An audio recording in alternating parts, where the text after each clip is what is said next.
Boa noite, pessoal, que já está chegando. Bom que vocês estão aqui de novo. Vamos esperar só quem está já na sala de espera entrar e a gente começa, tá bom? Boa noite, Leonor.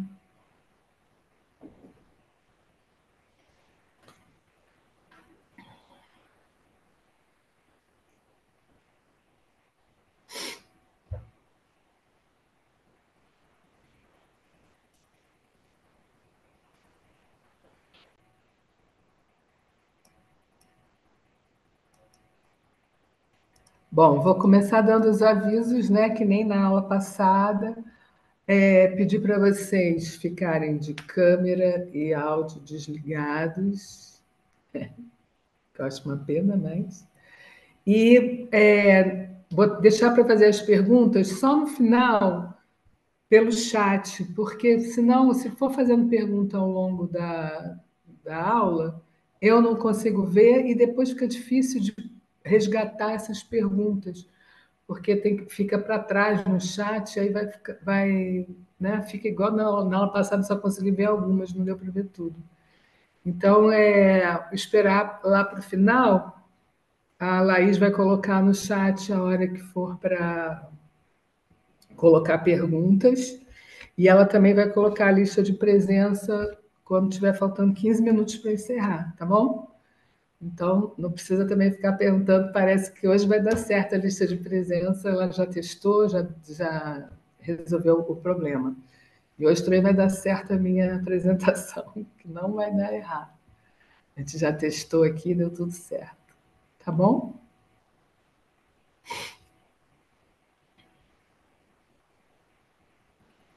Já são 19h04, 19h05 a gente começa, tá bom? Estão chegando mais alunos.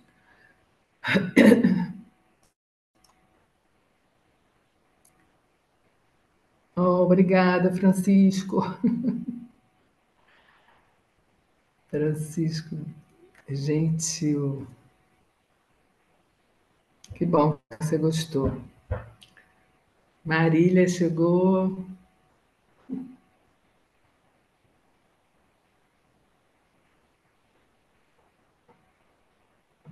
Boa noite, Guilherme.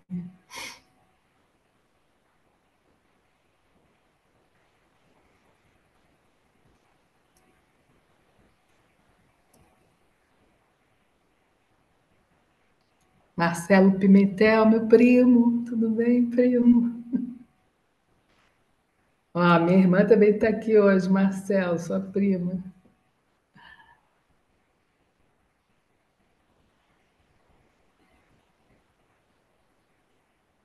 Bom, 7h05, vou compartilhar aqui a apresentação com vocês e a gente vai começando.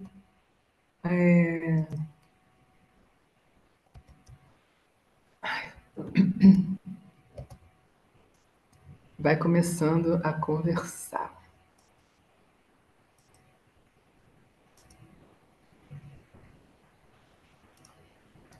Bom, estou botando aqui de novo aquele planejamento para a gente ver, né? A gente na aula passada falou um pouquinho, bem rápido, sobre os primeiros livros objeto, falamos sobre alguns conceitos, né, de alguns autores que falam o que é um livro objeto. Vimos essa história da literatura infantil, né, do livro objeto para a infância, como a maioria que entrou nos anos 80 como literatura informativa, né, que eu fiquei chamando de literatura informativa, aqueles livros que falam sobre, que priorizam, né, vocabulário, cores, formas, enfim, essas coisas assim, sem nenhum texto literário de fato, né? E os livros que já trabalham com a literatura, com texto escrito literário, acompanhando toda a arquitetura do livro-objeto. Falamos bem rapidamente sobre o leitor contemplativo e vimos algumas obras.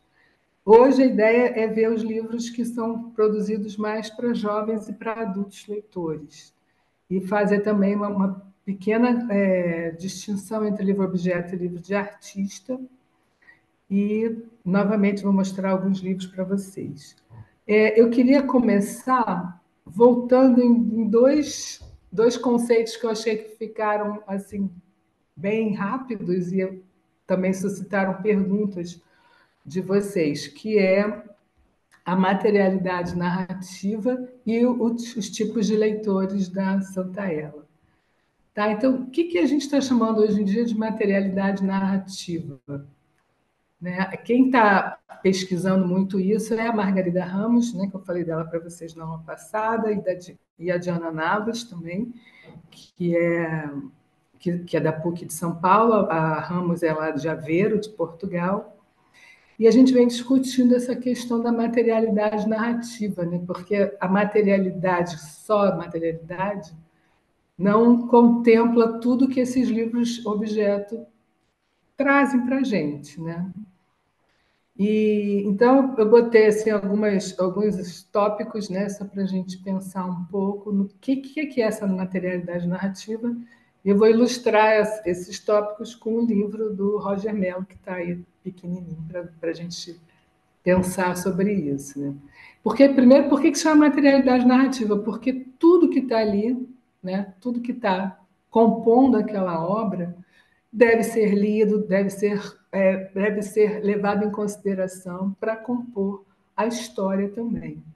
Então, uma cor não foi feita por acaso, uma dobradura não foi colocada ali à toa. Tudo tem um objetivo de trabalhar junto com o texto escrito na composição daquela história. Então, tudo deve ser lido e levado a compor a história. Na materialidade, como forte aspecto na relação entre o leitor e o objeto-livro, podem se destacar três dimensões constituintes do livro-objeto: a gráfica, a lúdica e a literária. Então, aí, né, como Ramos e Navas dizem, essas três dimensões, elas participam da construção da materialidade do livro e, portanto, estão fazendo parte da narrativa. Não é para ser desprezado, né? Não é só para ficar bacana, bonitinho, né? Elas compõem junto a história que está sendo narrada ali. Então a gente vai ter cor como protagonista, né? O Alencar vai falar sobre isso, sobre os aspectos estéticos e semióticos das cores. Então a cor nunca é também de graça, né? Também está lá contando história. Exploração criativa do leitor para poder desenvolver a sua experiência estética, né? Então o leitor participa imensamente de todo esse processo.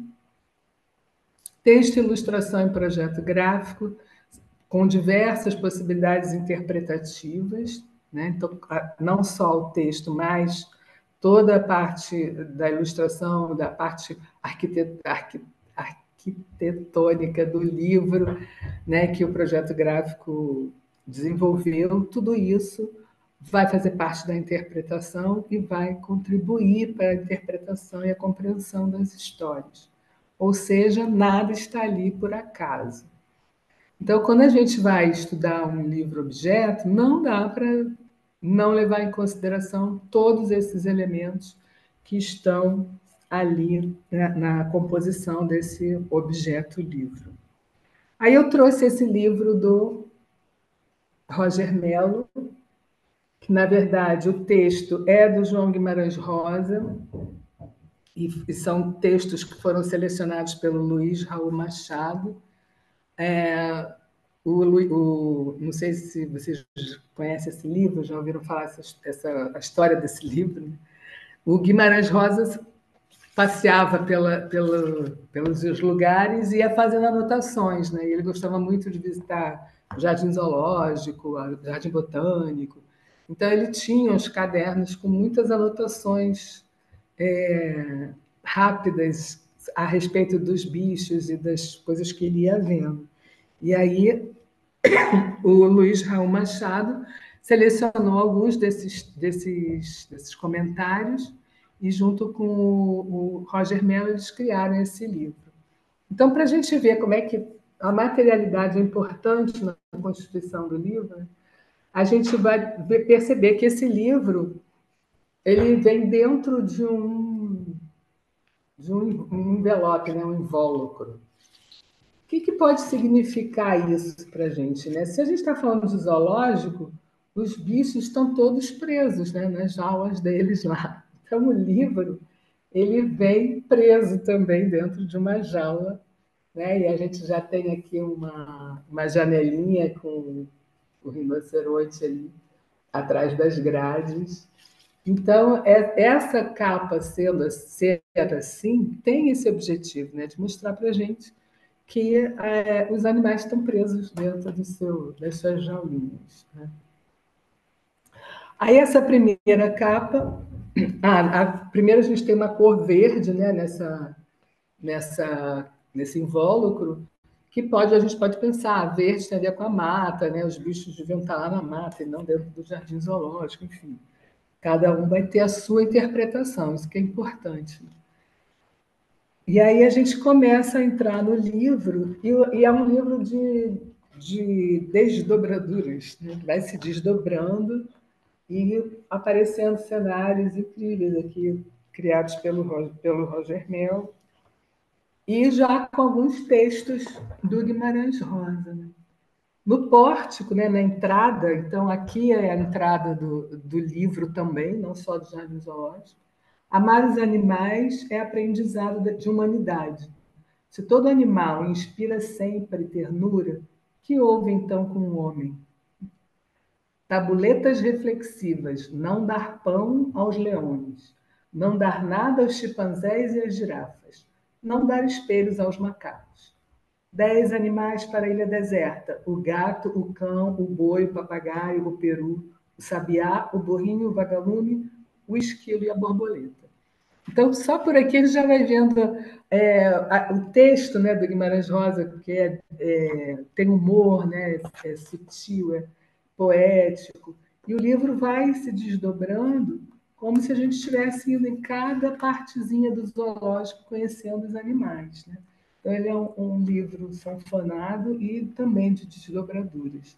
E a gente vai vendo aqui, cada animal tem um textinho, uma frase, escrita pelo Guimarães Rosa e ilustrado pelo Roger Mello. Então, a gente tem para lá e para cá, abrindo tudo, né, fazendo esse percurso como se a gente estivesse realmente num jardim zoológico, que a gente tem que percorrer aqueles caminhos em busca das jaulas de cada animal, né, até completar todo o passeio. E aí tem mais uma coisa que chama a atenção, que tem a ver também com a materialidade narrativa, que até o código de barra do livro existe ali um desenho que é uma jaulinha imitando o código de barra com a portinha aberta, né? E o que a gente pode entender disso daqui? O livro agora ganhou o mundo, né? Saiu da sua jaula, que seria a livraria ou a editora, e vai ganhar mundo por aí afora da mesma forma que o livro sai da jaula ou que um animal sai da jaula e vai para a natureza. Então, eu queria fazer esse parêntese aí sobre a materialidade narrativa para ficar mais clara essa ideia, né? Esse conceito que é relativamente novo, de que tudo ali tem que estar contando mesmo uma história. O outro conceito que eu achei que a gente podia voltar é sobre os leitores de Santa Ela, né? A gente comentou na aula passada que o leitor do livro Objeto é um leitor contemplativo, é concentrado, é solitário, silencioso no seu contato íntimo com livros, pinturas, desenhos, mapas, ou seja, signos duráveis, localizáveis e manuseáveis. Então, eu acho que esse conceito de leitor contemplativo que a Santa Ela traz, ele se aplica bem a essa proposta do leitor do livro-objeto, né? Porque geralmente ele está vendo o livro sozinho, vendo as soluções que foram trazidas pelo projeto gráfico, pelo autor, pelo ilustrador, para aquela história, né? Sendo objetos imóveis, ou seja, o livro, né, é o leitor que os procura, escolhe-os e delibera sobre o tempo que deve dispensar a eles. Embora a leitura da escrita de um livro seja sequencial, a solidez do objeto livro permite idas e vindas, retornos, ressignificações. Isso também eu acho que combina com o livro-objeto, né? Que a gente fica com vontade de ver, voltar, ler de novo, abrir mais, fechar, né? E isso vai gerando ressignificados, né? Vai abrindo novas camadas de leitura. Um livro, um desenho e uma pintura exigem do leitor a lentidão de uma entrega perceptiva, imaginativa e interpretativa em que o tempo não conta. As principais características que o leitor contemplativo apresenta são concentração, reflexão, percepção, imaginação e interpretação. Então, esse é o leitor primeiro, vamos dizer assim, na lista que a Santella faz, mas, de novo, falando, ela não quer, isso não quer dizer que as outras categorias de leitor que ela elenca sejam excludentes. Não, um vai completando o outro, na verdade. Aí eu trouxe os outros três aqui para vocês terem uma noção e a gente pensar, né, como que o livro-objeto vai se encaixar também nos outros leitores, né? O segundo leitor é o leitor movente. Ele está ligado ao mundo moderno da aceleração capitalista e do surgimento das metrópoles. O movente lê os sinais das cidades, as mensagens das publicidades, os textos dos jornais e as imagens das revistas. Esse segundo perfil é aquele de um leitor exímio na apreensão de formas, volumes, movimentações, direções, cores e luzes. Olha aí de novo, né? Uma relação com o livro-objeto. Afinal de contas, o livro-objeto tem todas essas dimensões também. O ápice do leitor movente encontra-se na leitura das imagens em movimento do cinema e, mais tarde, dos signos híbridos da televisão, proporcionados pela fotografia e aprimorados no cinema e na televisão. O leitor movente apresenta as seguintes características: familiaridade em transitar entre linguagens, percepção instável, memória curta, mais ágil, fugaz e de pensamento associativo, intuitivo e sintético. Então, aqui eu também acho que essa definição combina com o livro-objeto, né? Transitar entre linguagens. O livro-objeto ele tem várias linguagens dentro dele, né? Santaella afirma que o leitor movente preparou a sensibilidade perceptiva humana para o surgimento do leitor imersivo que navega nas conexões alienares da internet. Então, vai ser o terceiro leitor, é o leitor imersivo, que surge dos processos de navegação do ciberespaço. Então, quando surge o ciberespaço, né, lá nos anos 80, aparece esse leitor que vai ter que se familiarizar com a forma de ler de hipertextos, né, de navegar pelas páginas. E aí os computadores começam a ter acesso à internet, as redes sociais vão surgindo, e tudo isso vai fazendo com que esse leitor comece a se familiarizar com outras formas de ler, diferentes daquelas duas anteriores. Mas, obviamente, sem perder as duas anteriores, né? É um somatório. E aí a Santaella vai falar que quando esse hipertexto, né, do ciberespaço ganha imagens fixas e animadas, sons, gráficos, sinais, né, mistura textos, ele passa a se chamar hipermídia. Então, novamente, né, um livro-objeto ele pode ser considerado quase que uma hipermídia. Ele só não é hipermídia na internet, mas ele está na nossa mão, né? Porque quando a gente tem todo esse emaranhado de linguagens, né, diferentes, o texto informativo, a imagem que pula e o som que esse livro aqui tem, mas não tem, mas acabou, porque a pilha acabou. A gente também está com um hipertexto na nossa mão, né, que trabalha com diversas linguagens. Além disso, o leitor imersivo, graças à evolução das redes, pode manipular, transformar e inserir conteúdo em seus conexos, por exemplo, publicando fotos, editando vídeos e comentando músicas e textos. Então, o leitor imersivo ele ganha isso com a internet, né?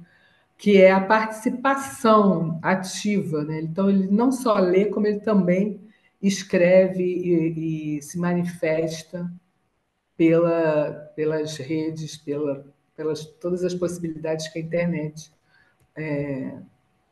fornece. Gente, vocês estão me ouvindo, né? Não tá? Estou falando para as paredes e estão vendo os slides, está mudando, está dando tudo certo hoje. Fala aí, Laís. Tá sim, Ah, que Carmen. O quarto leitor, ela chama de ubíquo, que é o leitor que está em todos os lugares, né? Então, o que acontece com esse leitor? Ele ganha uma dimensão mais ampla a partir do momento em que a gente tem um celular que faz tudo na nossa mão. Então, a gente não fica mais parado no mesmo lugar, né? O leitor ubíquo é aquele que está em todos os lugares ao mesmo tempo, né? Então, ele está ligado às redes sociais, mas principalmente aos aparatos móveis, né, que podem ser levados para qualquer lugar. Então, eu posso pegar o meu e-reader, né, o meu e-book, carregar para tudo quanto é lugar, ler onde eu quiser, meu telefone celular, que também funciona assim, e posso estar me movendo mais facilmente em todos os espaços, né? Então, ela vai dizer que esse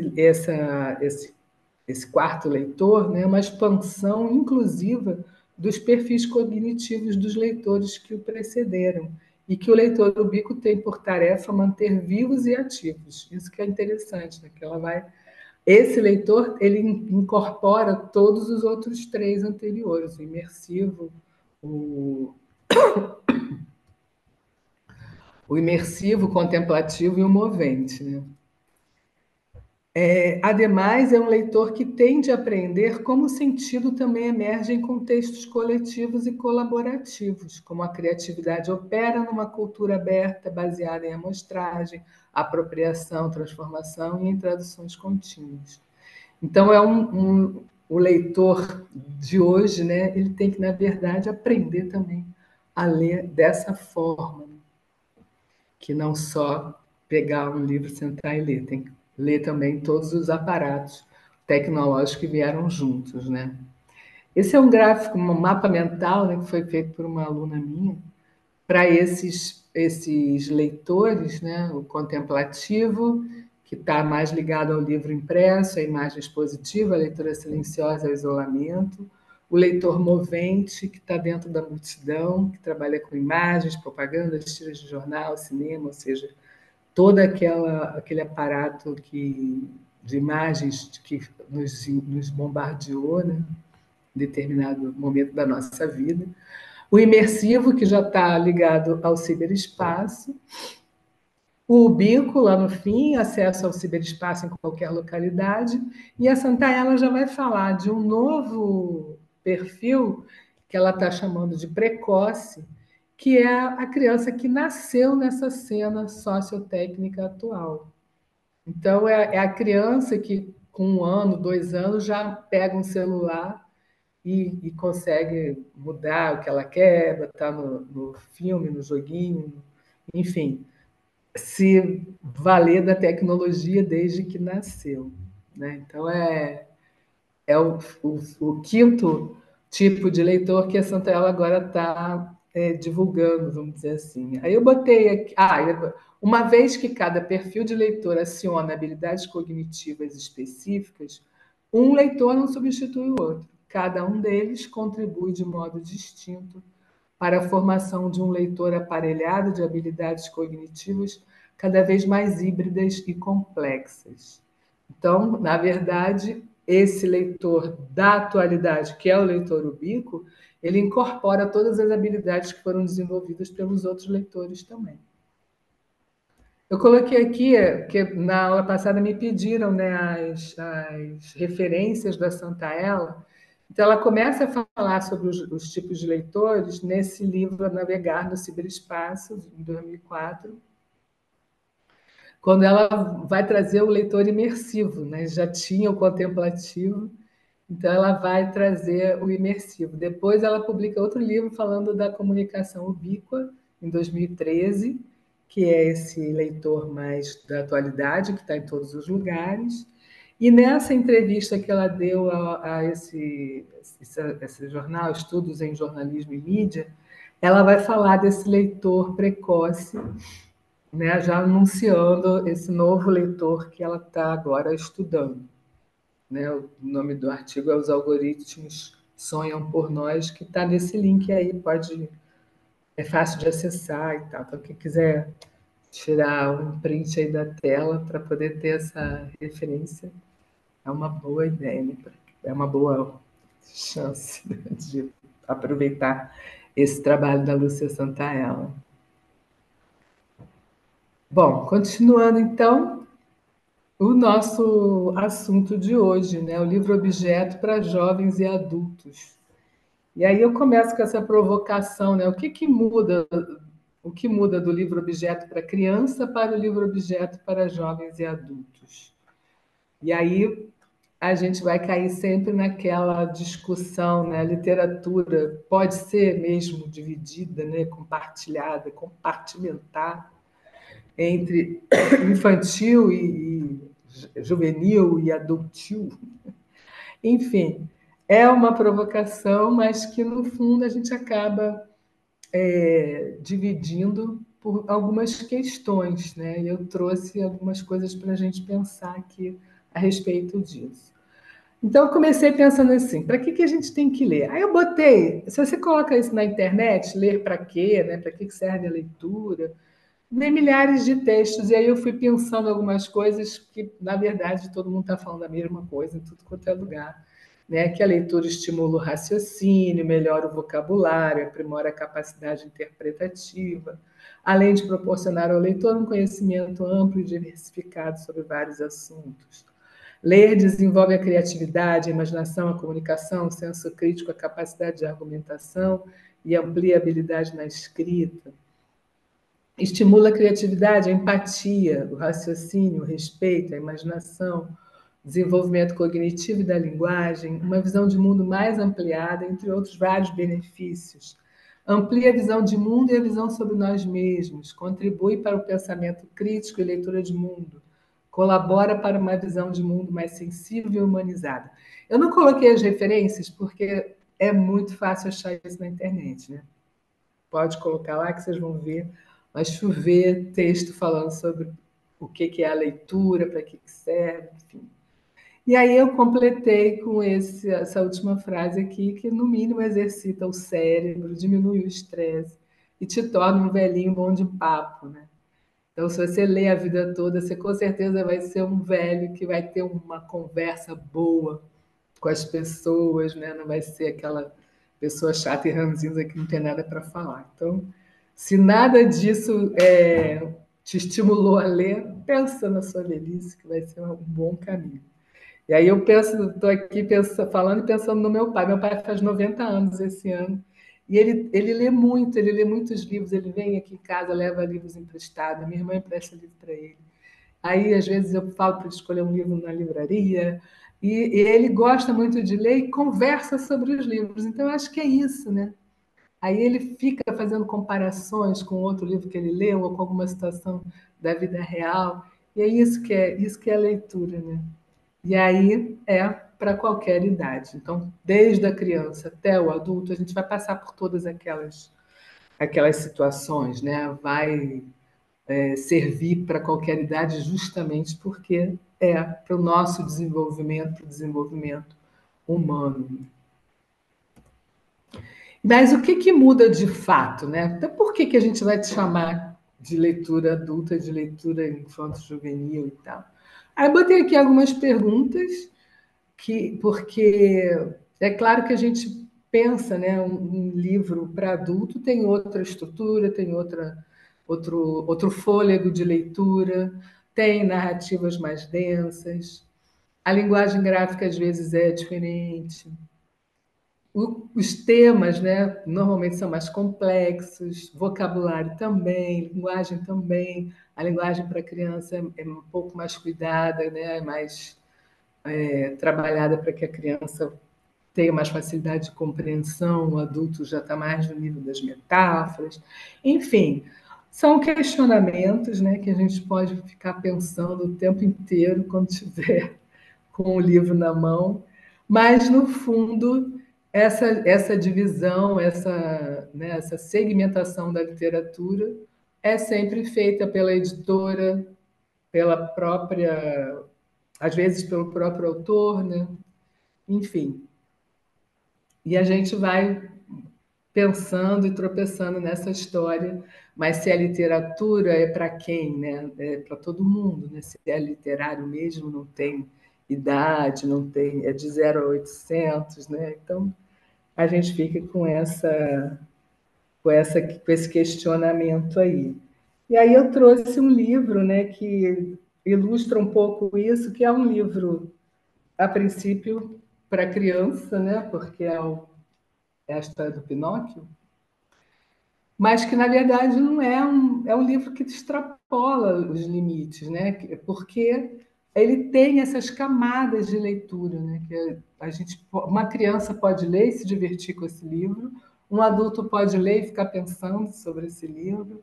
Então, existem livros que não são presos a uma categoria, né, de infantil, juvenil ou de adulto, né? E esse livro daqui, ele é um livro de desdobramento, né?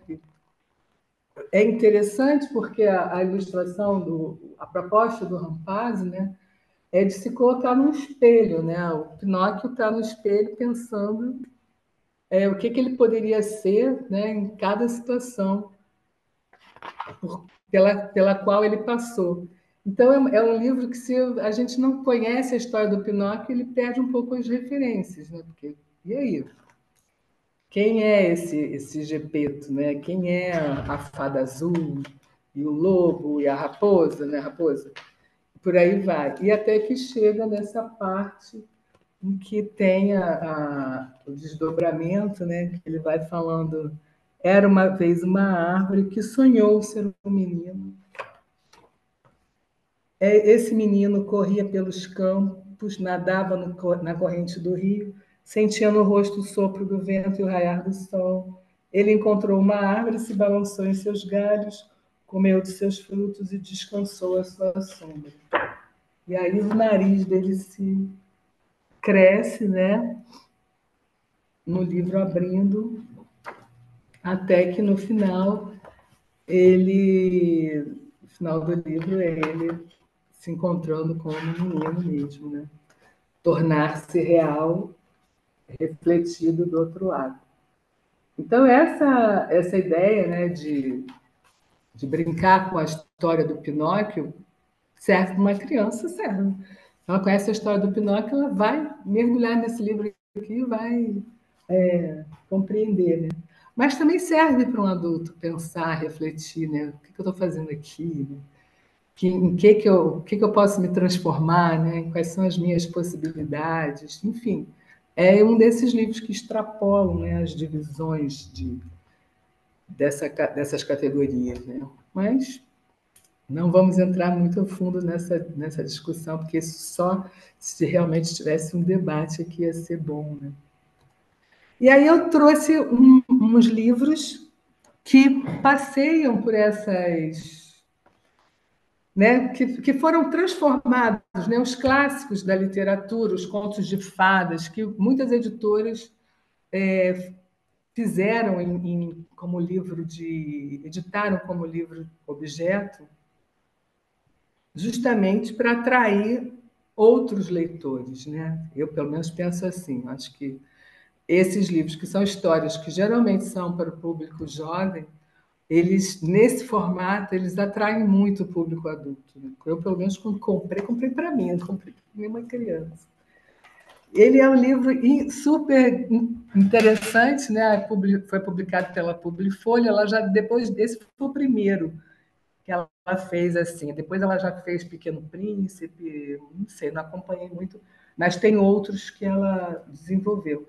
Ele é todo pop-up, todas as páginas têm um pop-up, né? E além disso, tem o livrinho contando a história mesmo, que também é um livrinho de pop-ups, né? Não sei se está dando para ver aí. Então, tem o texto aqui da história da Alice e os pop-upzinhos aqui, né? E alguns recursos super interessantes. Esse daqui é quando ela cai no buraco da árvore. Então, a gente tem que olhar por esse furinho aqui, que a gente vai ver ela caindo lá no buraco da árvore, naquelas estantes com os livros, passando até que a gente enxerga ela lá no fundinho, caído lá no chão, né? Caída no chão. Então, eles têm, assim, têm uns recursos super incríveis, né? Que a gente fica muito encantado mesmo com os recursos todos que colocaram nesse livro, né? De todas as páginas com os livrinhos e um pop-up grandão aqui, né? Até que chega no final do livro, é a cena do jogo, né, da Rainha de Copas, as cartas todas voando, e aqui ainda continua a história com o livrinho em pop-up também. Então, é um livro, né, que eu acho, né, na minha opinião, ele encanta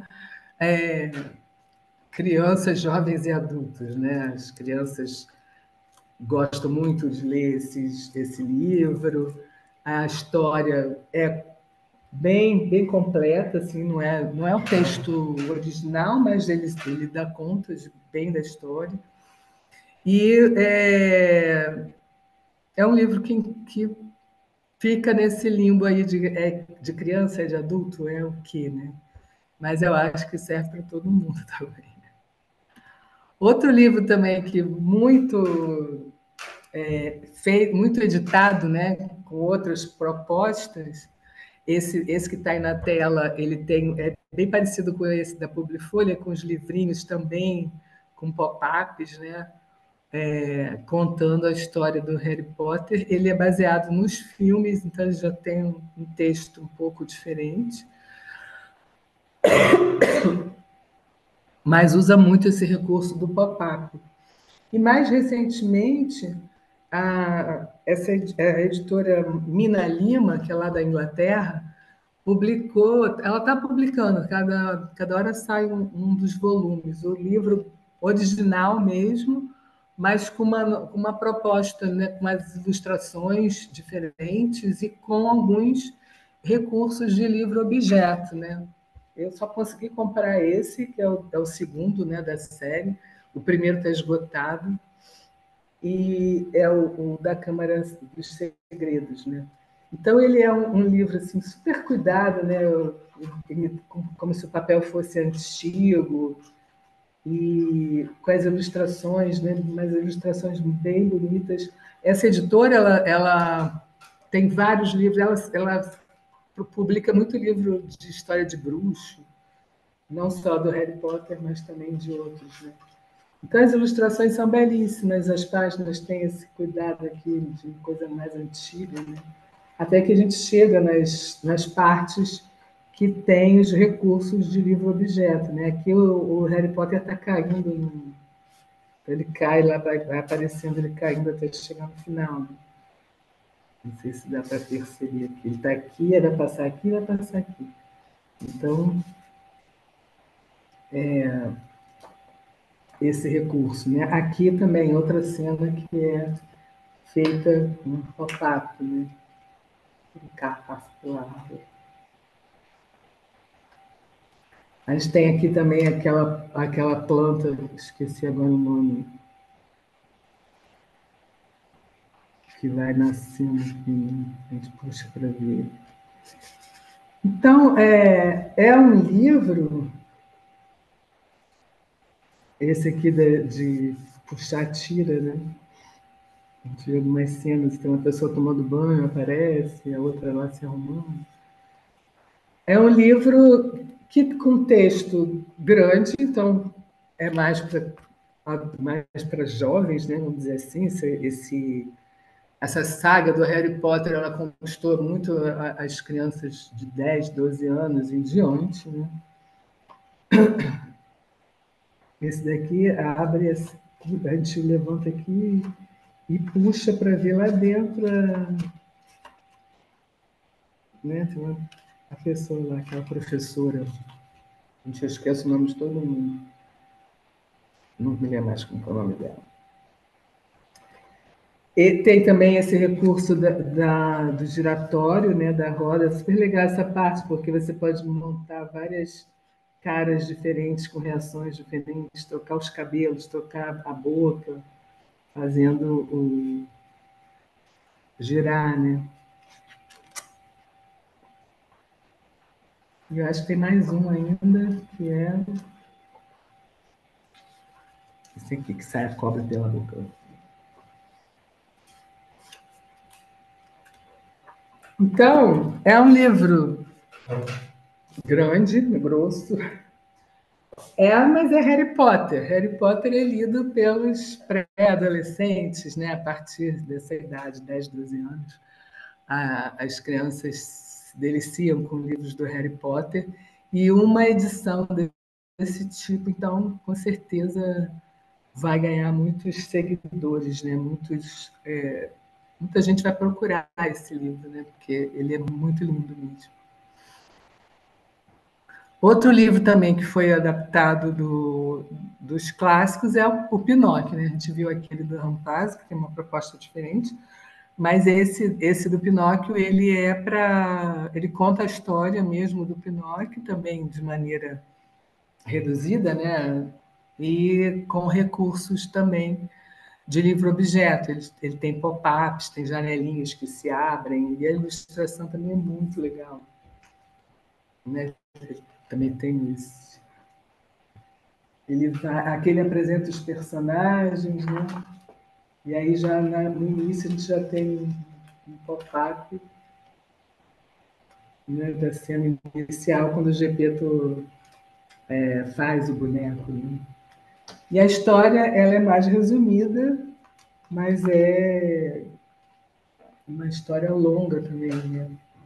Que pode muito bem ser lida por uma criança, por um mediador, né? Aqui, olha a janelinha, tá vendo? É o panfleto do circo, do teatro, né? Harry Potter, onde o Pinóquio vai parar. Aqui é a conta da mesa, né? E diz que cada um comeu.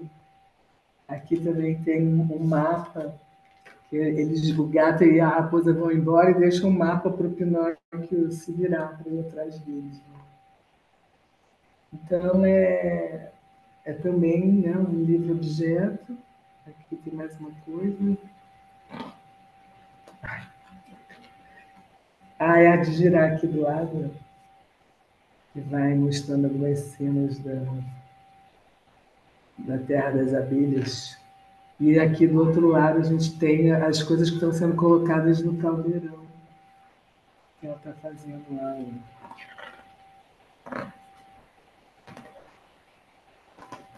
Né? É uma proposta diferente, né? Que a ilustração está sempre no meio e o texto aqui nas bordas, com todo escrito como se fossem tábuas de madeira, né? Fazendo referência à madeira do Pinóquio. E no centro a ilustração contando a história, né? Aqui a gente tem a cena final, que é o Pinóquio se transformando em menino. Está meio engatado, mas ele sai aqui se transformando em menino. Ele está dormindo e acorda já menino, né? Com o Gepeto feliz. E aí, fim da história. Tá? Então é um livro, né, que aqui no final vem até escrito, né, enrole e desenrole, veja Gepeto dar vida a Pinóquio, abra o guia pop-up do show de marionetes para encontrar os amigos de Pinóquio, gire a roda para ver a surpreendente presa do pescador. Assista a maravilhosa transformação de Pinóquio em um garoto real. Então, essa proposta final aqui também, né, como se estivesse chamando para ir ver alguma coisa, e a capa como uma cena de teatro, né, um teatro, um palco. Então, é mais um conto de fadas que é adaptado para livro objeto, que pode estar lá na coleção das crianças, claro que pode, né? Provavelmente tendo algum adulto para ler a história para ela, ou ela ficar só se deliciando com essas imagens, com esses recursos, né, que o livro objeto traz, né? Mas para aquele leitor sozinho, solitário e independente, né, precisa ter esse tal do fôlego de leitura para acompanhar a história toda. E aí a gente entra na parte dos livros que estão sendo feitos hoje para adultos, né? As edições que agora estão sendo mais cuidadas com esse olhar para o adulto, aproveitando esses recursos dos livros objeto. Esse é um livro do João Anzanello Carrascosa.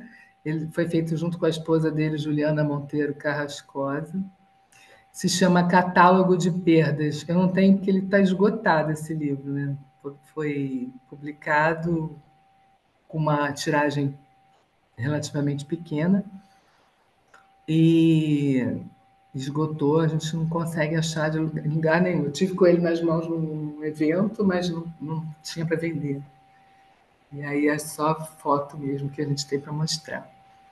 Então é um livro de dobradura, né, de abas, que a gente ele foi feito baseado numa exposição que teve lá na Croácia, em Zagreb, no Museu da Croácia, que era uma exposição em que as pessoas mandavam coisas suas próprias, particulares, né, contando alguma história daquela peça, e isso ficou em exposição. E ele foi a essa exposição junto com a esposa, e eles resolveram fazer esse livro também pensando nessa proposta, né?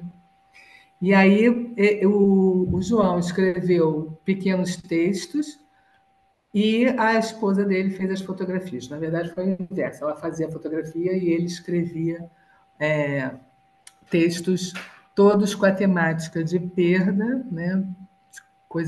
Pessoas que a gente perdeu, objetos que foram perdidos. E cada página é uma letra, como se fosse um catálogo, né? Em ordem alfabética. Esse que eu botei aí é da letra C, da cadeira de rodas.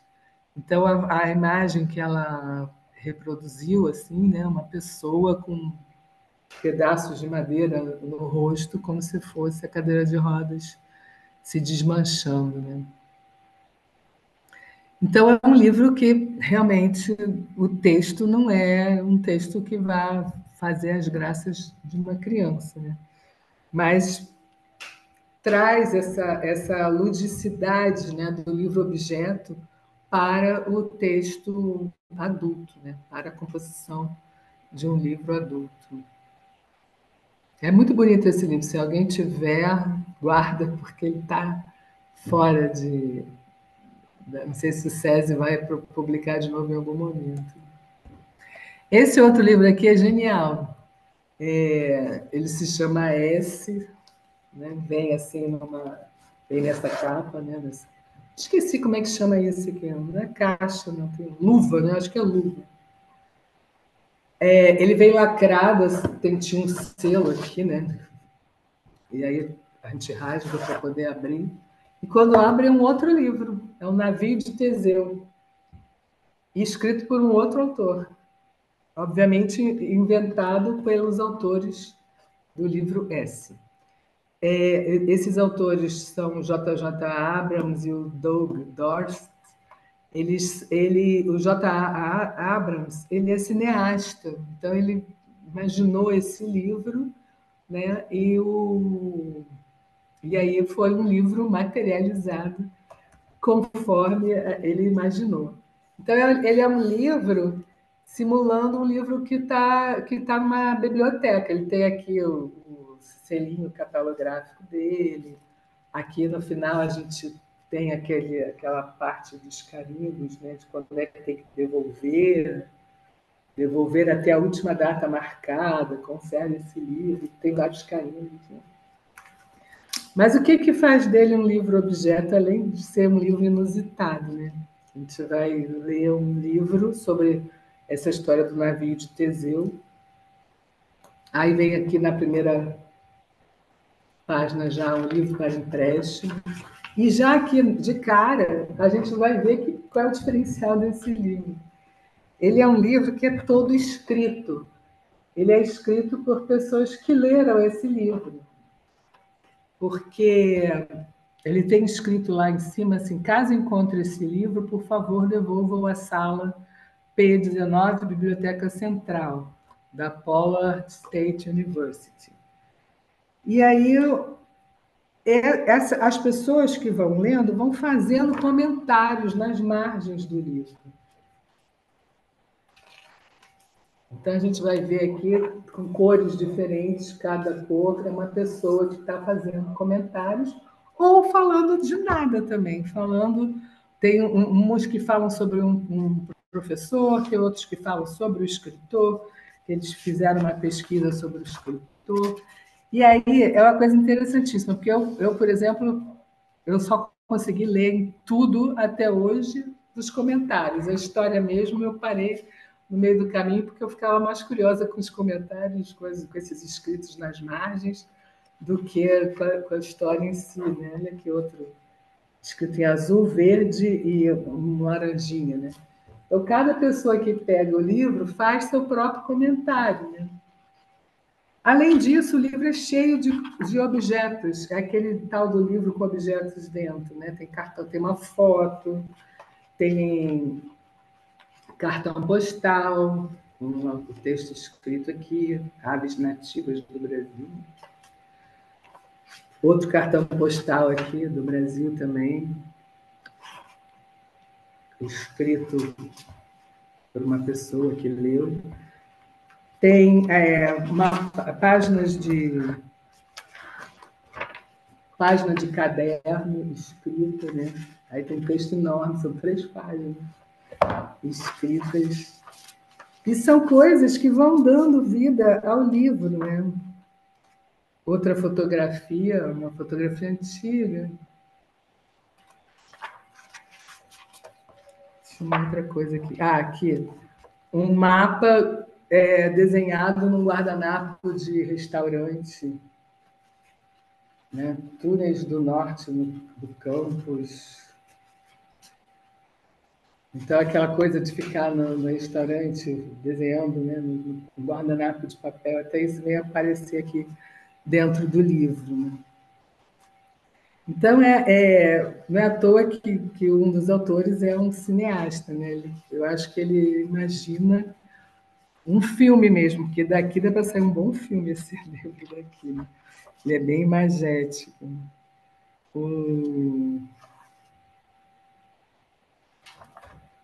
Uma rodinha daquelas que é com... Eu não sei direito para que é isso aqui, não me lembro mais. Mas ela vai dando algumas orientações, né? Outro bilhete aqui de alguém, né? Para meus novos amigos, espero ter sido útil a vocês. Aí ela deixa um bilhetinho lá no final do livro para quem está lendo agora, né? E essa página aqui também é bem legal, tem os rabiscos, né? A marcação e puxa para o comentário de cada um a respeito daquilo que está lendo. Né? Eu tenho que agora me dedicar à leitura do navio de Teseu.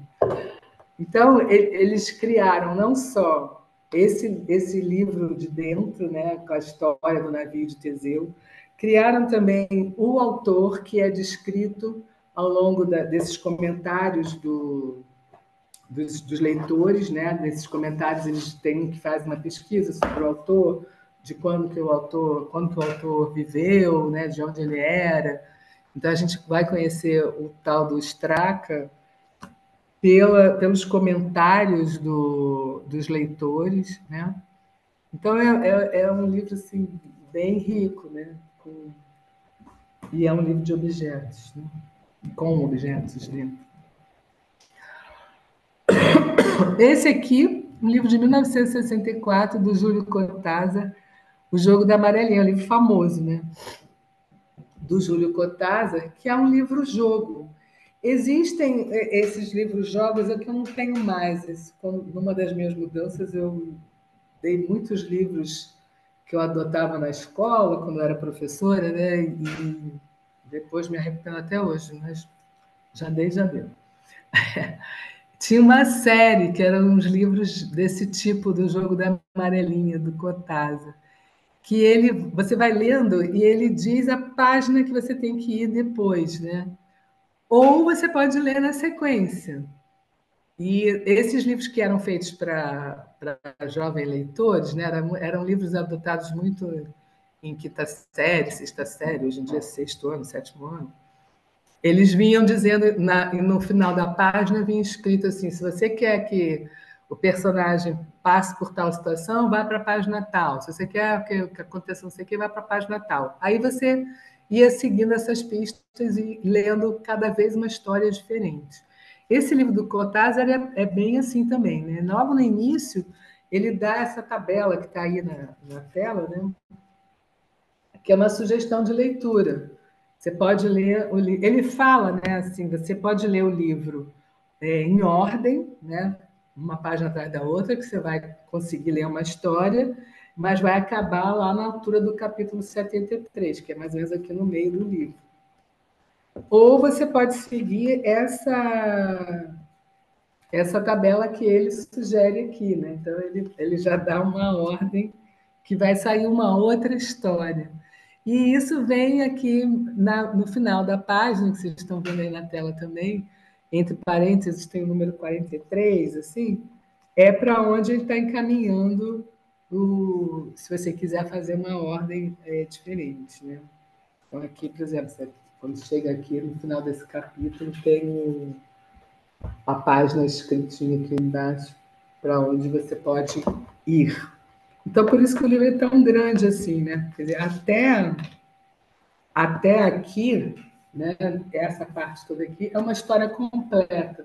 Esses outros capítulos aqui, ele botou como capítulos prescindíveis, que são essas outras possibilidades de leitura que o livro vai trazer para a gente seguir ou não, né? Então, a gente chama esse tipo de livro-jogo, porque ele brinca com o autor, né? Outro livro-jogo foi até citado na aula passada. Ah, não, esse aqui eu vou pular esse aqui, vou mostrar esse. Outro livro-jogo foi citado na aula passada, não me lembro mais por quem, que é A Mandíbula de Caim. Essa minha edição aqui, ela é uma edição bilíngue, mas a edição que é só em português, ela não tem nada escrito nessa página. Tem o texto aqui e a parte de trás é em branco. Esse daqui, o texto é em português aqui, e o verso é a mesma página em inglês, né? É uma versão bilíngue. E como que é esse livro? Esse livro conta a história de uns assassinatos, né? Que a gente tem que tentar descobrir quem matou quem, né? Só que ele é totalmente fora de ordem. Ele não tem uma ordem seguida. Se você for ler página a página, não vai dar certo. Apesar de estar numerado aqui em cima, na ordem, né? 52, a seguinte é 53 e tal. Mas ela não segue essa ordem, fica meio desconexo. E qual é a proposta do autor? Que a gente descubra qual é a ordem do livro. Por isso que vem esse picote aí perto da dobra, ele vem picotadinho assim, que é para você cortar, soltar todas as páginas e ir fazendo aqui as anotações. Eu acho que agora vai para a página tal, agora vai para a página tal. E aí a editora que é a editora Camelot, ela fez uma brincadeira de que quem conseguisse botar o livro na ordem mandava para lá, eles iam publicando no site deles, está lá já a ordem, né, de quem conseguiu realmente e quem é mais ou menos, enfim, eles vão botando lá um ranking, né, das pessoas, porque, na verdade, pouquíssimas pessoas no mundo conseguiram botar o livro na ordem que o autor pensou, né, o Torquemada pensou para esse livro. Então, virou uma grande brincadeira e o site da editora embarcou nessa brincadeira e faz essa proposta de todo mundo interagir, né? E o próprio autor, ele sugere que a gente tire as páginas, solte as páginas do livro e cole na parede, assim. Você vai botando na parede para poder ir lendo, e vai botando na ordem. Enfim, é uma leitura muito que exige bastante, né, do leitor, porque ele tem que fazer diversos links, como é que vai encaminhar. Às vezes você está indo certo e, de repente, aparece uma coisa totalmente inusitada que estraga aquela ordem que você pensou no início. Enfim, é um desafio enorme, né? As pessoas levam dias, meses montando e desmontando até achar uma ordem que seja satisfatória para o leitor, né? Que isso é o que importa de fato. E então também é considerado um livro-jogo porque ele faz essa brincadeira, né? Permite essa brincadeira com o leitor, né? Ele mesmo chama de enigma literário, né? Puzzle book, que é livro-jogo, né? O Torquemada é o codinome dele, né? Um apelido. Ele se chama Edward Paul Smathers, ele é britânico e escreve livros já e tem esse principalmente que é essa brincadeira com o leitor. Então, é um texto também mais para adulto, né? História de assassinatos e tal. Então, não se encaixa na categoria dos livros para criança. Outro livro que eu gosto muito, que é o livro de folhas soltas, a gente viu lá naquela listagem que eu mostrei dos tipos de livro. Tinha um livro de folhas soltas que na hora eu não consegui me lembrar, mas depois eu achei esse livro que se chama Dossiê Afetivo. Ele é um livro, eu vou mostrar aqui para vocês, porque pela foto a gente não tem tanta noção, né? Ele chega para a gente assim, dentro de um envelope pardo, esse carimbinho que vocês estão vendo aí, e atrás vem uma explicaçãozinha, né? Dossiê Afetivo, o autor é Ricardo Rodrigues, é de 2019, vem o ISBN, quer dizer, quase uma ficha catalográfica. Ordem correta das abas para leitura. Genuína, Olga e Luísa. Todos os envelopes estão etiquetados para auxiliar na narrativa. E é um livro que a gente tem que encomendar. A gente liga, pede para ele manda depois. Ele faz, né? Monta tudo. E o que vem dentro desse livro? Uma pasta de arquivo, né? Com 3 pastas, né? Como a gente viu ali, da Olga, da Genuína e da Luísa, com algumas. Já está tudo bagunçado aqui, na verdade. Com o dossiê de cada uma. Né? Então, a gente tem aqui a ficha de identificação, com uma fotinho, quem é a Genuína Ferreira, né? Quando que ela nasceu, ela é natural de Porto Alegre, a entrevista foi feita presencial, as opções são presencial, telefone, outro. Materiais cedidos, fotografia. E aí, a gente vai, a partir dessa entrevista que foi feita com cada uma delas, a gente vai conhecendo a história dessas pessoas. Então, são pequenas narrativas, né? E o texto é datilografado como se fosse datilografado pelo escrivão, preso num grampinho, né, como uma pastinha assim. Essa daqui é a Genuína. As fotografias de acervo pessoal da Genuína vêm aqui. E são fotografias de verdade, olha. E aí, um pouquinho rasgada, né? Olha aqui. É genial, né? Rio de Janeiro, olha lá. Então, ela vai contando a história dela, né? O caso dela. E tudo que é relativo a ela fica guardado na pastinha dela, assim, né? O nomezinho dela lá, que é o tal do dossiê afetivo. Tudo que era genuíno está aqui. E a gente tem da Olga. A Olga já é mais moderna, olha, ela foi entrevistada por e-mail, tá vendo? A Genuína foi por presencial e a Luísa também foi presencial. Então a gente recebe assim, é por isso que eu botei aqui folhas soltas, né, e com objetos, porque as folhas são todas soltas, a historinha de cada uma vem presinha assim, esse daqui já é com um grampinho, e aqui tem o e-mail mesmo, ela lá, tudo bem, então elas vão conversando por e-mail para saber as coisas. A Olga também manda umas fotografias, na verdade são recortes de jornal, porque ela saiu no jornal, na revista. E é um dossiê afetivo porque não é nenhuma história de terror ou de drama, né? A Luísa também está aqui com o seu dossiê, né, escrito, também como se fosse uma entrevista.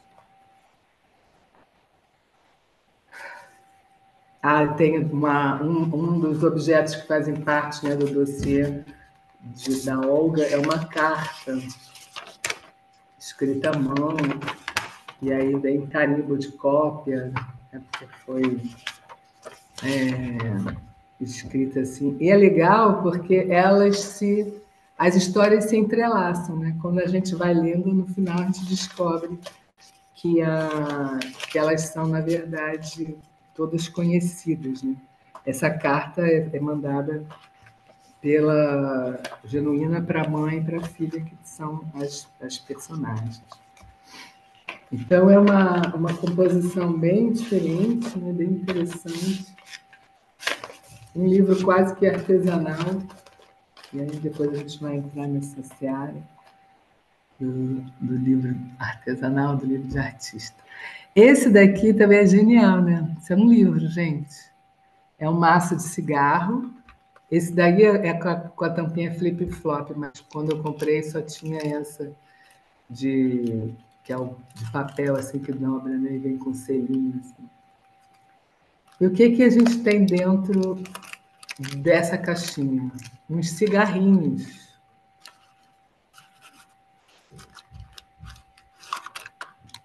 E o que é isso, né? O nome do livro já é interessante, que é Smoking Mata. Smoking é fumar, né? Fumando, em inglês. Então ele vai falar que fumar mata, mas também é o personagem principal da história, porque ele anda sempre vestido de smoking.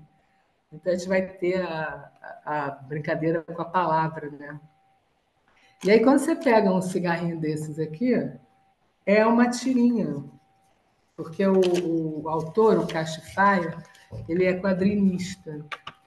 Então a gente tem esse cigarro, a gente tira a biqueira, né, o filtro, e aí tem uma tirinha que é parte de uma história. São 16 cigarrinhos enroladinhos, né, presos com filtro, e que você pode ler em de qualquer forma que você vai conseguir entender a história inteira. Que, na verdade, é o smoking foi traído, né? E aí ele quer se vingar das pessoas que traíram ele, né? Então cada cena é retratada numa tirinha assim de 3 quadrinhos, né? E aí ele vai se revelando, né, a vingança do Smoking para o leitor. Eu trouxe também um outro livro do Castifaia, que também é um livro objeto. Esse aqui é super recente, ele lançou agora. Chama Rabiscos de um Pracinha. É um livro com um furo, né? Um livro com um furo no meio, que é imitando um tiro, que é como se tivesse levado um tiro. E ele é um livro que é um diário desse pracinha. Ele vai contando coisas que ele viveu na guerra. E o Cashfire disse que fez uma pesquisa sobre a participação do Brasil na Segunda Guerra Mundial. Segunda ou primeira, não é porque na dúvida, acho que é na segunda. E aí que eles vão para a Itália. Estou bem na dúvida aqui qual é a guerra, mas isso não importa. Ele vai. É a Segunda Guerra, junho de 44. Aí a primeira página ele escreve para a mãe, né, falando por que ele foi e tal. E ele vai desenhando, né, afinal de contas, o Cashfire é um quadrinista, e vai contando a história desse personagem como se fosse um diário mesmo. O que é? Dormi, encontrei uma pessoa. Ele vai contando as pessoas que ele encontra no caminho e tal.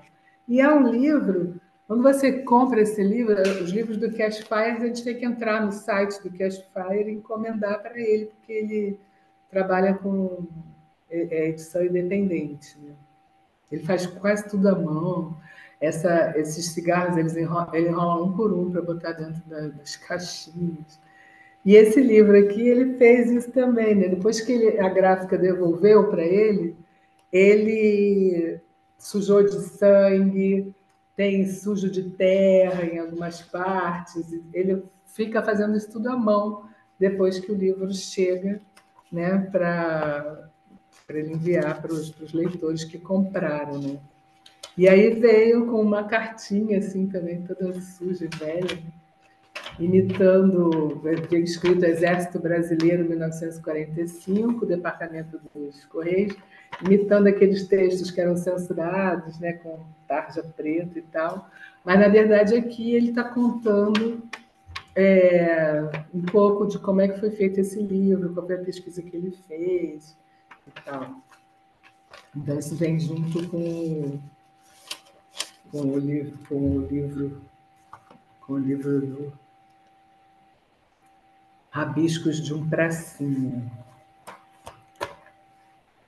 Enfim, por fim, um livro em caixa, que eu fiquei devendo de mostrar para vocês ontem. Vou começar a mostrar esse, que é feito para criança. Ele é assim, uma caixa, e vem com essa cinta que tem pouquíssimas instruções, que é daquele grupo dos livros que são importados e traduzidos, né? E a gente não sabe nem direito quem é o autor, aquelas coisas que a gente discutiu no ano passado, mas é um livro sobre as meninas havaianas, que ele imita um pouco aquela boneca russa, né? Porque a gente abre e dentro tem mais bonecas. Aí a gente tem uma pequenininha assim que pode ser um enfeite, e tem aqui uma microficha catalográfica que eu tive que botar uma lente de aumento para poder ler, mas que só vai falar mesmo da pessoa que fez os desenhos, que eu não entendo, porque tem o livro escrito, não diz o autor. O segundo livro é um livro para desenhar, para colorir, né? Para colorir, vem imagens da Havaiana em roupas diferentes, situações diferentes, para a criança colorir. O terceiro é uma paper doll, né? Uma boneca de papel, para a gente recortar e vestir a boneca. com cabelo, com vestidinho. Ah, que legal, como tem vários recursos de livro-objeto dentro de um único livro. E o último, que também é assim um envelopinho, vem os adesivos, cartelas de adesivos, e um livrinho contando a história, o abecedário das meninas taitianas. E aí, a gente, quando vai ver aqui, só tem ilustrações. Quem escreveu o texto não aparece, não sei porquê. E aí vem umas cenas dela e as letras são relativas às palavras que tem a ver. Então, a primeira palavra é aloha, que é saúda a menina na língua local. E a letra B é relativa à bananeira. Então, e a letra A, caixa alta, letra de mão, por aí vai. Então, dentro dessa caixa tem diversos materiais, né, para a criança brincar, se divertir e conhecer mais sobre as meninas taitianas. E na linha dos adultos, a gente tem esse livro que hoje em dia eu tenho pesquisado muito esse autor, que é o Gustavo Piqueira, que é paulista. Ele é um designer gráfico, então ele trabalha tanto na parte gráfica da empresa dele, com diversos produtos, né? Por exemplo, não sei se vocês conhecem aquele chocolate que eu acabei de esquecer o nome, lembrei, mas esqueci. Ele faz o desenho das embalagens, né, desse chocolate. Um chocolate que chegou ao Rio há pouco tempo, é bem gostoso.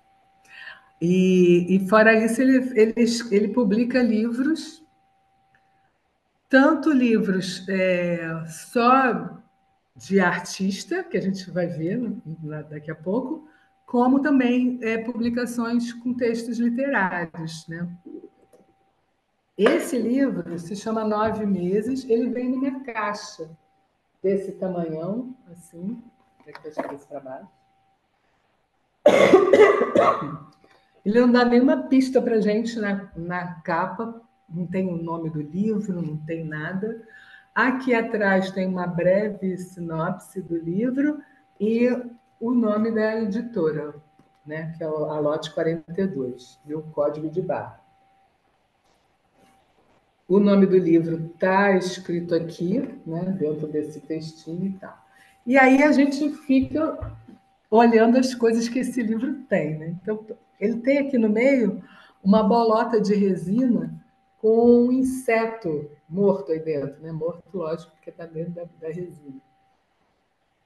E aí a gente já começa a se perguntar, né, por que que ele fez isso, né? Essa viagem de botar uma bolota de resina que é para fora, assim, né? Ele é com essa estampa super bonitinha. E aí a gente abre a caixa e dentro da caixa a gente tem um livro sem capa, só com um papel manteiga. Eu vou falar um pouquinho daqui a pouco sobre isso. Alguns cartões postais, vários cartões postais. E um caderno de fotografias que eu já vou dizer. Peraí, deixa eu ver para baixo. Não sei. Já vou dizer logo para vocês que são fotografias do Rio Tâmisa, lá em Londres.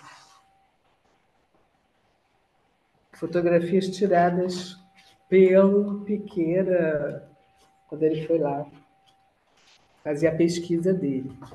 Esse livro ele é o resultado de uma pesquisa que ele fez sobre uma gráfica que se chama Dove Press. Foi uma gráfica que existiu lá em Londres no início do século XX, né, 1900 e pouco. E por que o livro é assim? Né? Eu falo que ele brinca com a desconstrução do livro, né? Com a desestruturação do livro tradicional. Então, a gente tem esse livro que é só de texto,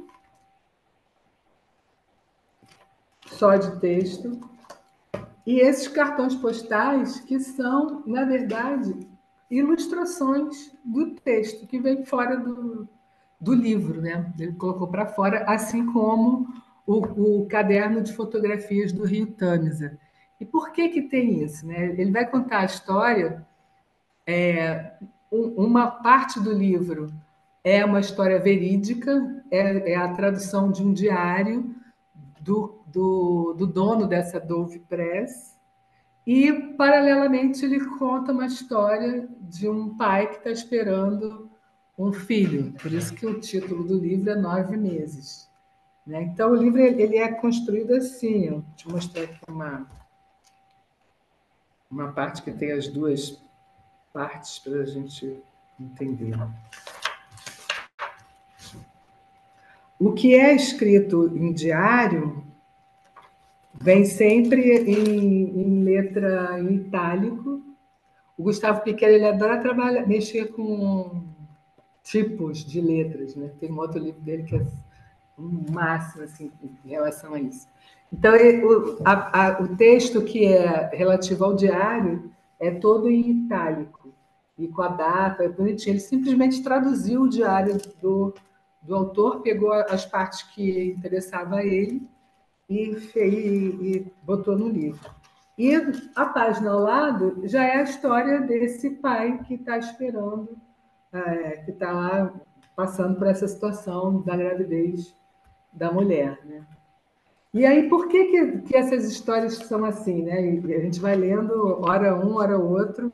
O livro é todo, os capítulos são pelos meses, né? É dividido em 9 meses. E aí a gente está lendo o diário aqui, passa para a parte do texto, então é realidade com ficção o tempo inteiro. E aí a gente às vezes sente curiosidade de ver, né? Porque já que ele está falando de uma gráfica, ele traz nesses cartões algumas imagens de gráfica. Isso aqui são os tipos, né? É a punção e a matriz, né? De um tipo de letra, né? A letra está ali e tal. Aí tem fotos, né, de partes de textos usando o tipo Doves, aqui também, né, uma experiência. Aqui tem uma foto do William Morris, que é um outro editor. Esse aqui é o William Morris, esse aqui é o Edward Byrne, que eram editores também de livros, né, de tipos e tal. Aí a gente se depara com um cartão que é a capa de um livro desse William Morris, que foi publicado em 1901. Então, por isso que ele reproduz no livro dele essa capa, né, com papel, forrada de papel manteiga. E aí eu fui pesquisar por que ele escolheu forrar com papel manteiga, ou por que o do William Morris também era com esse papel. Aí eu achei muitas coisas interessantes. Por exemplo, no Japão, eles encapam os livros e os cadernos com papel manteiga e dão mesmo quando vão dar de presente o livro para alguém, né, é um sinal de respeito ao livro, né? E aí para ter cuidado com o livro, né? Mas ele na verdade não tem capa em nenhum momento, ele é assim. O primeiro texto que a gente encontra é um contrato de sociedade da editora, e aí ele repete aqui um parágrafo que é importante para a história, né? Depois aí vem o nome do livro, finalmente, e o sumário contando os 9 meses. Né? E aí começa o diário. Né? E o que é interessante nessa história? Né? Por que elas se cruzam? Porque esse pai, eu chamo de pai porque ele não tem nome na história, né? Ele é anônimo. Ele vai trabalhar numa editora que publica livros de autoajuda. E ele tinha uma mania, de todos os lugares que ele trabalhou na vida, e ele fazia sempre pesquisas a respeito daquilo que ele estava trabalhando. Então, ele começa a fazer pesquisas sobre editoras e tal, e cai na pesquisa sobre a editora Doves, porque ela tem uma história muito interessante.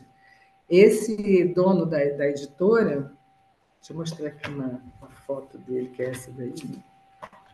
Esse é um dos sócios, é o Emery Walker. Esse daqui, que é o que escreve o diário, que é o Thomas James Colden Sanderson. Ele fica sócio desse cara aqui, né, do Emily, convida o Emily para ser sócio dele, e eles fundam essa editora e começam a desenvolver os tipos de letra, que isso antigamente era um diferencial nas gráficas, né? Então, eles publicam a Bíblia, por exemplo, eles têm uma Bíblia Doves que é super famosa. Olha só, tem aqui, ele é famosa por causa desse I que eles fizeram assim, né? In the beginning, e a letra. Então, a história dessa editora chega um momento que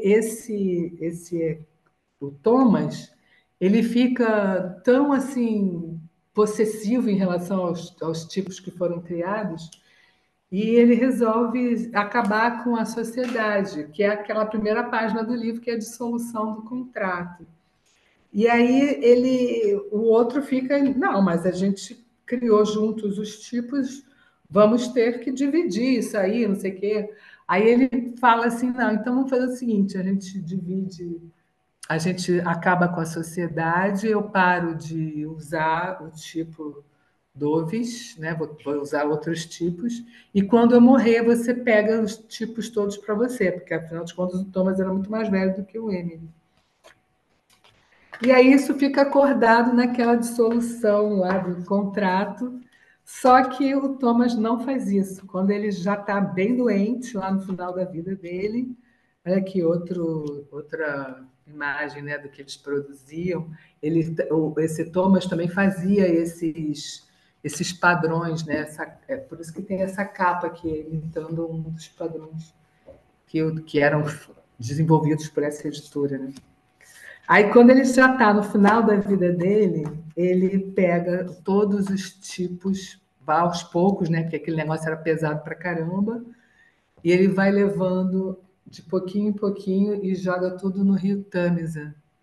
Então, os tipos ficam submersos lá desde 1918, que é quando ele morre. O final do diário dele é a última página que ele escreveu, que ele morre 5 dias depois, sei lá.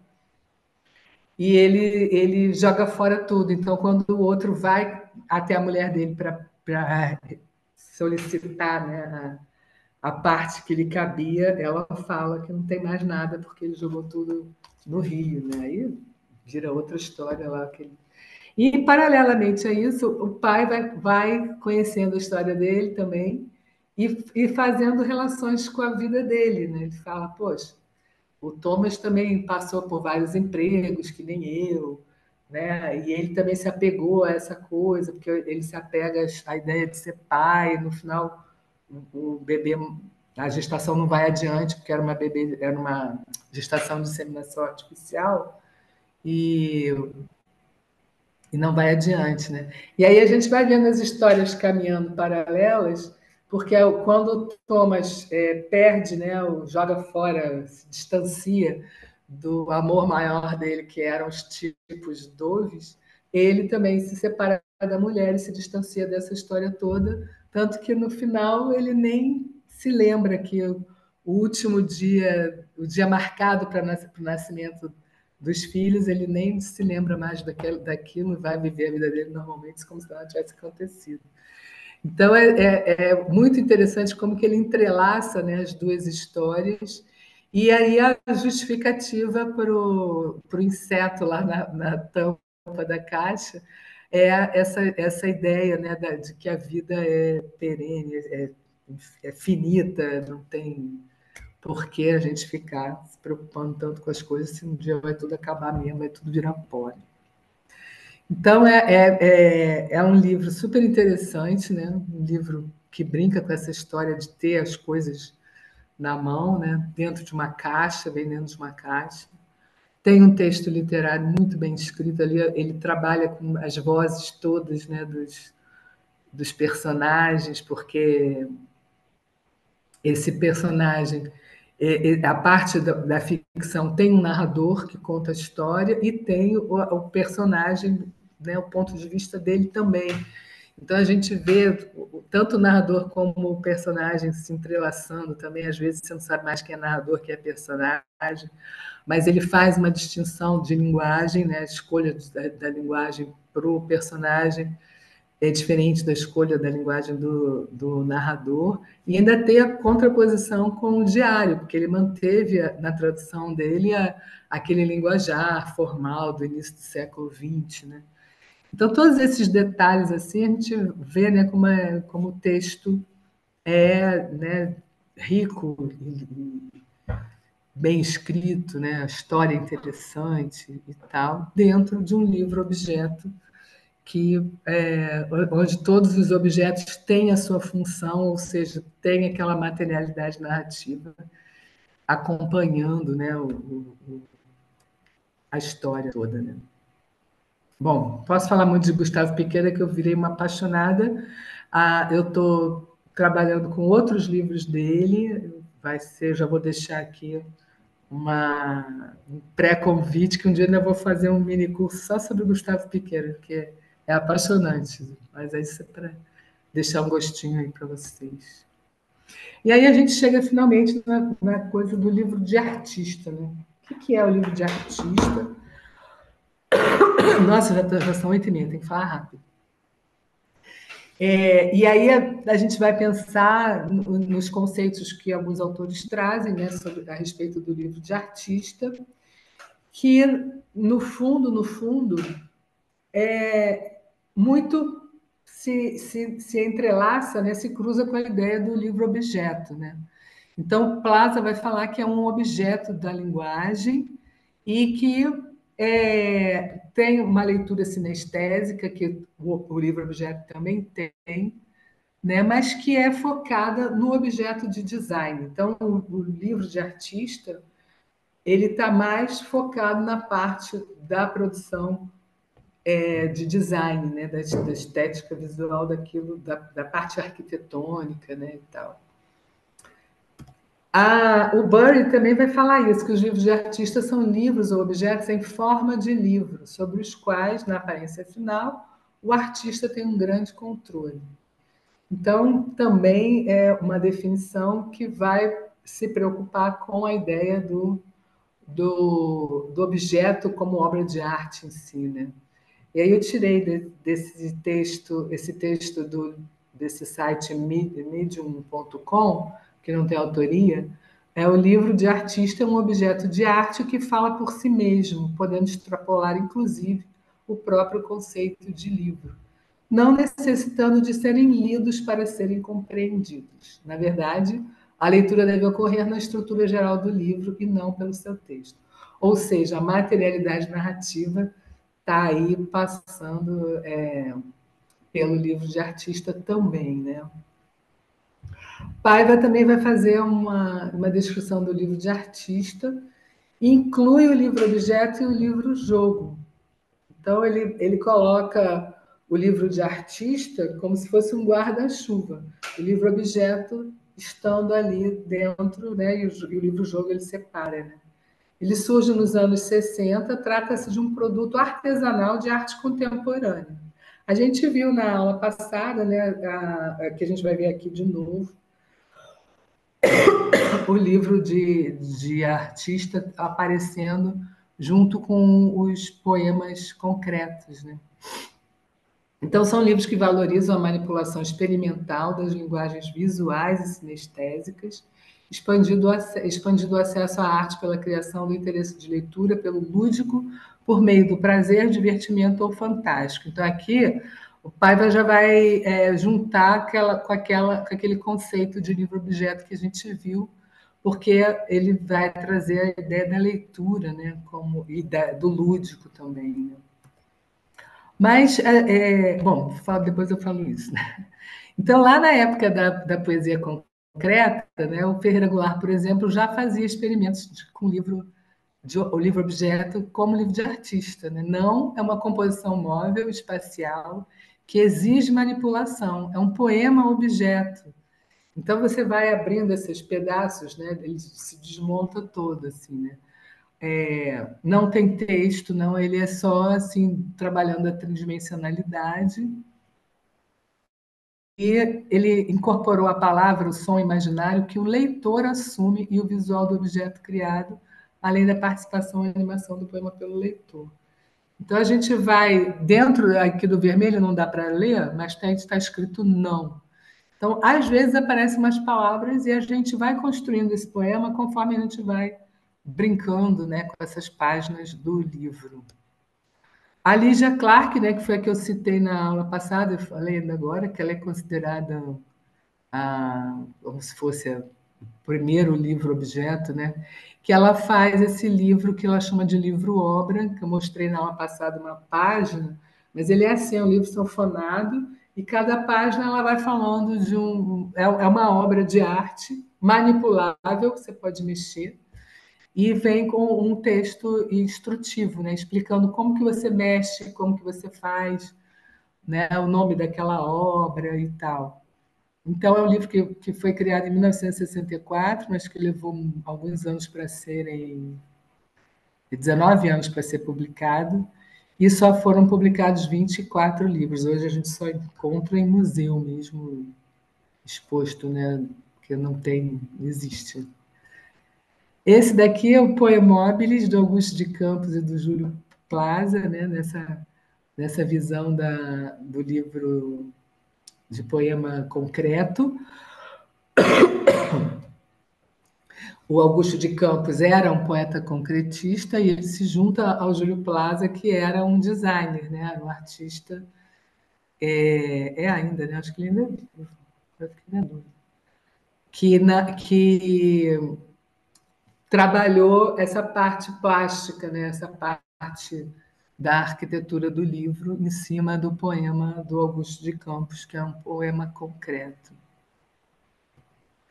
Outro livro de artista que eu trouxe aqui foi feito lá na editora do Gustavo Piqueira, que é esse livro daí, ele tem uma proposta parecida com o da Lígia Clark, né? Ele é um poema, pintura, performance. Você, para poder ler, tem que manipular o livro, tem que levantar, não dá para ler sentado, porque ele é enorme, ele se desmonta, e ele é uma réplica, a gente pode dizer assim, de um livro de 1913, do poeta Blaise Sanders e a pintora Sônia Delaunay Terck, que publicaram La prose de Transsibérien et de la Petite Jeanne de France. Então, a parte que vocês estão vendo aí pintada, né, que é a da artista plástica, e os escritos que são escritos sobre essas imagens, sobre essa experiência, né, formando um poema concreto, né? Então ele é de 2022, mas ele é baseado nessa obra de 1913 e é também publicado pela Lotes 42, que é a livraria a editora que o Piqueira usa, né? Então aqui eu vou trazer algumas diferenças, né, ou quase, que eu considero entre o livro de artista e o livro objeto, né? Porque alguns autores consideram a mesma coisa, como se fossem sinônimos. O Plaza coloca o livro de artista como se fosse o guarda-chuva e o livro objeto ali embaixo, né? Mas eu tenho um pouco de questões aqui a trazer. Então, o livro de artista geralmente possui tiragem pequena, reprodução limitada. Segundo Fabrício Costa, a produção do livro de artista é definida pelo grau de experimentalismo e individualismo, porque são livros artesanais. Então, esses livros não vão para uma gráfica para serem produzidos em grande escala, que é o que acontece com alguns desses livros que eu mostrei para vocês, né? O dossiê afetivo, ele só é montado quando ele recebe uma encomenda. Não existe uma produção em larga escala. O livro de artista nem sempre possui texto literário, está mais preocupado com a estética, enfatiza a presença de elementos visuais. Os artistas exploram cada faceta do livro como sua materialidade, a tipografia, a diagramação, a encadernação, entre outros. Então, aqui nesse tem um detalhe, né, que ele fala que o livro de artista nem sempre possui texto literário. E é aí que eu acho que mora a diferença do livro de artista para o livro objeto, né? Que o livro objeto geralmente é produzido em larga escala, né? Muitas vezes possui texto literário ou ilustrações que constituem uma narrativa, né? A gente viu aquele livro são reproduções de obras de arte, não contam uma história em si, né? E no livro Objeto, as ilustrações têm essa narrativa. Exige participação do leitor, que experimenta formas, conteúdos, efeitos, sonoridade, limites, estranhamentos. A percepção narrativa muda a cada leitura, mas esse item também pertence ao livro de artista, né? A gente também pode experimentar algumas coisas dentro do livro de artista, né? A quebra da linearidade do enredo e a narrativa está presente nas diferentes possibilidades de articulação. Então, quando eu abro uma aba que aparece um outro percurso daquela história, né? Quando abre aquele pop-up que a gente vai ver tudo que está ali dentro, né? Que extrapola o espaço de uma ilustração não 3D, né? Mas ilustração 2D. Isso também faz parte, né, dessa narrativa. E a forma de leitura singular com narrativa explorada pela manipulação. Então, algumas diferenças, né, a gente consegue enxergar entre um e outro, mas que, no fundo, ambos são obras de arte. Né? A gente não vai dizer que um não é só porque ele é livro-objeto e o outro é livro de arte. Os dois são obras de arte, porque a produção desses livros é realmente muito rica, né? Muito interessante, mexe com as nossas emoções, e isso, na verdade, é a arte. Para finalizar, então, algumas considerações na perspectiva da semiótica de Peirce, que a Santella traz, né? Que analisa o signo a partir de nossos sentidos, o livro-objeto vai ao encontro dos anseios do leitor de qualquer idade. Né? Ver, tocar, ouvir, cheirar, saborear. Eu falei lá na primeira aula, né, que nunca nenhum autor inclui o saborear, mas a primeira coisa que a criança faz é lamber o livro. Na interação de signos icônicos, as imagens, signos linguísticos, que são as palavras, e signos plásticos, a cor, a textura e a forma, alcança-se a materialidade narrativa e a produção de sentido na leitura. Então, para a gente conseguir compreender todo aquele livro, né, aquele material que chega nas nossas mãos, existe essa interação entre aqueles três aspectos que também foram elencados pela Ramos e pela Diana, né, que é o texto escrito, a ilustração e o projeto gráfico. O caráter comunicativo da ilustração provoca encantamento, desperta sentimentos, perpassando a experiência individual do leitor. Né? Quem traz é Rui de Oliveira, né, para o livro ilustrado, que também se encaixa muito bem nos livros objeto. A experiência individual e a exploração das múltiplas possibilidades contribuem para a fruição estética e a formação do leitor crítico e atento. E o livro infantil, e não só, ganha, assim, uma dimensão de brinquedo e de obra de arte de grande elaboração estilística, potenciando diversas e novas utilizações a que educadores e mediadores de leitura, pais, professores, animadores, bibliotecários, terão de dar cada vez mais atenção. Né? É a Ramos que traz isso, e que é a gente pensando nisso mesmo, né? Como é que... Porque a gente vê pouco livro-objeto na mão das crianças, principalmente nas escolas, porque todo mundo tem medo, acha que vai estragar, né? Que tem essa coisa da obra de arte por trás, né? Fica achando que não é um livro que possa se deixar na mão das crianças. Então, esse trabalho com a leitura desse tipo de livro tem que ser também trazido para dentro da sala de aula. Né? Aí aqui estão algumas as referências que eu fiz. Quem quiser também pode printar essa tela aí para ter essas referências, né, que eu citei ao longo do curso. E estamos abertos a perguntas. Ainda temos 15 minutos. Achei que eu fosse terminar hoje um pouquinho mais cedo, mas eu me empolguei muito. Para a gente responder algumas perguntas. Eu termino aqui com a minha telinha de despedida, usando o livro Com um Buraco do Hervé Thuillier, da Cosac Naif. E aí está escrito ali, ó, para onde ele está olhando. Obrigada, gente. Vou fechar isso aqui para a gente poder abrir o chat e conversar um pouco.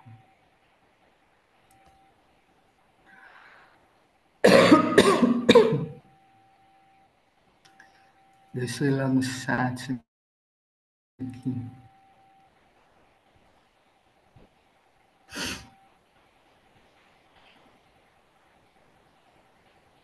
Ih, vocês falam muito. Olha, gente, eu não posso ir até lá em cima porque tem muita coisa, né? Lembrei do texto Como Pinóquio Aprender a Ler, de Alberto Mangue. Esse texto é maravilhoso, é legal, muito bom. Tananã.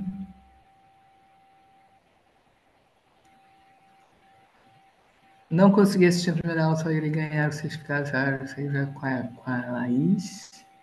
Tem aquele também extremamente alto, incrivelmente perto, que tem páginas rasgadas no meio, repetição de letras, partes faltando, é bem interessante. Né? Tem uma gama de livros, né? Que a gente pode considerar livro-objeto. Tem aquele Rasga Esse Diário, que vai mandando você jogar na lama, rasga a página, joga para o alto. Enfim, livros que a gente interage, né? A coleção Enrola Desenrola também era bem legal. Tinha a coleção Salve-se Quem Puder, era essa, né? Que você vai mudando de página para página. Branca de Neve e as Sete Versões me traumatizou um pouco. Ai, que ótimo. House of Leaves, de Mark. Não conheço, Juliana. Vou ver aqui. Você deixou aqui o endereço, vou procurar. Um novo livro-jogo, que cada capítulo é um mistério para resolver, como um jogo de detetive. Esqueci o nome do livro agora. Não conheço também. A gente teve uma época de bastante livro-jogo, depois deu uma parada, né? Não sei se, ou eu que saí da sala de aula. Depois que a gente sai da sala de aula de adolescente, a gente fica meio distante dessas coisas, a gente tem que ficar procurando nas pesquisas. Né? O livro de desenhar da menina havaiana é um tipo flipbook, é que quando você passou as páginas ele pareceu dançar. Não é não, é um bloquinho.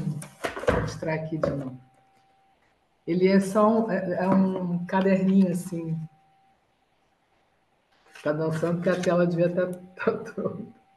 Caderninho só, cada página é a boneca em preto e branco para a criança desenhar. Né? Então, gente, queria agradecer a participação de vocês, tá? Muito obrigada. Obrigada pelas perguntas. E eu estou no Instagram, estou no Facebook, mas eu não sou muito ativa nessas redes sociais, não. Mas quando tiver outro curso, eu coloco lá no Instagram também. Vocês podem me acompanhar. Procura por Carmen Pimentel, que é assim mesmo que é o meu nome lá nessas coisas, tá bom? Obrigada a vocês, tá? Que biblioteca. Alguém estava falando. Você considera que a produção artesanal seria determinante para a caracterização de uma obra como livro de artista? Eu acho que sim, né? Também é uma das características do livro de artista é ser mais artesanal, porque ele é como aquele livrinho que eu mostrei para vocês, né? Dos rabiscos de um pracinha. Ele vai para a gráfica, lógico, faz uma tiragem, né, de um determinado número de coisas, mas depois ele tem um trabalho artesanal que ele complementa, né, a obra com as manchas de sangue, as sujeiras, aquele do cigarrinho, ele enrola cada papelzinho daquele do tamanho certinho para ficar tudo igual. Enfim, eu acho que faz uma diferença, né? Mas são livros com texto, com também. Então, a fronteira é muito relativa, né? Muito vaga, assim, sei lá, muito fácil de se desmanchar, né? Porque os dois são livros de arte, né? De obra. A diferença estaria mesmo nessa questão da publicação e de ter um texto literário, né?